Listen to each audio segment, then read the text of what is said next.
வேட்புமனு தாக்கல் பண்ணிருக்கீங்க, அதை எப்படி பாக்குறீங்க? வேட்புமனு தாக்கல் பண்ணிருக்கோம். வேட்புமனு அப்படியே பாக்குறோம். கண்டிப்பா வேட்புமனுவாகவே பார்க்கிறோம். வெற்றி வாய்ப்பு வெற்றி வாய்ப்பு பிரகாசமா வெற்றி மனு எல்லாம் ஜெயமா.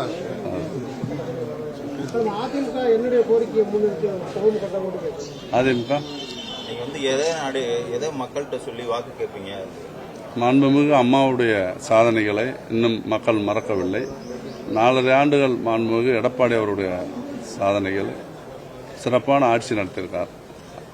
இன்றைக்கு திமுக ஆட்சியில் வந்து மின்கட்டண உயர்வு, தொழில் வரி உயர்வு, மற்ற எல்லா விலைவாசி உயர்வு அதிகமாக இருக்கு. இதெல்லாம் சொல்லி நான் ஓட்டு கேட்போம். மீனவர்கள் பிரச்சனை, அப்புறம் காவேரி குண்டாறு அந்த இதை கிடப்பில் போட்டிருக்காங்க. அதை வந்து அந்த இணைப்பு இதை சொல்லி நான் ஓட்டு கேட்பேன். பொதுமக்கள் அமோக ஆதரவு இருக்கு. உங்களோட பணியாற்றியவர் தற்போது வந்து அவர் ஒரு சுயேட்சைக்காக வந்து வாக்குமூலம் பண்ணியிருக்காரு. அதை எப்படி எங்கள் இருங்க எப்படி என்ன கேட்குறீங்க? உங்களோட பணியாற்றி சின்னத்திலிருந்து எம்எல்ஏ இருந்தவர் தற்போது வந்து பாஜக கூட்டணியில் சேர்ந்து சுயேட்சை சின்னத்தில் போட்டியிடுவதற்காக தற்போது வேட்புமனு பண்ணியிருக்காரு. அதை எப்படி பார்க்குறீங்க? பண்ணட்டும், நல்லாவே பார்க்குறோம். பண்ணட்டும், அதனால என்ன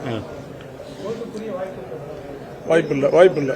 அதிமுக ஓட்டு அதிமுகவுக்கு தான் வரும். அது இந்த எலெக்ஷன்ல வந்து ஒரு முக்கியமான இது என்னன்னா, எந்த தேசிய கட்சியும் இதுல போட்டி இல்லை. இதுல வந்து கை சின்னமோ அல்லது உதயசூரியனோ இதுல வரல. பொலிட்டிக்கல் பார்ட்டி சிம்பிள் அப்படின்னா அதிமுக சிம்பிள் மட்டும்தான் இதுல பேலட்ல வருது.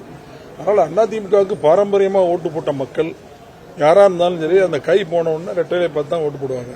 அதனால வந்து இந்த தாமரையும் இல்லை அதுல. அதனால வந்து ரெட்டைலைக்கு தான் ஓட்டு போடுவாங்க.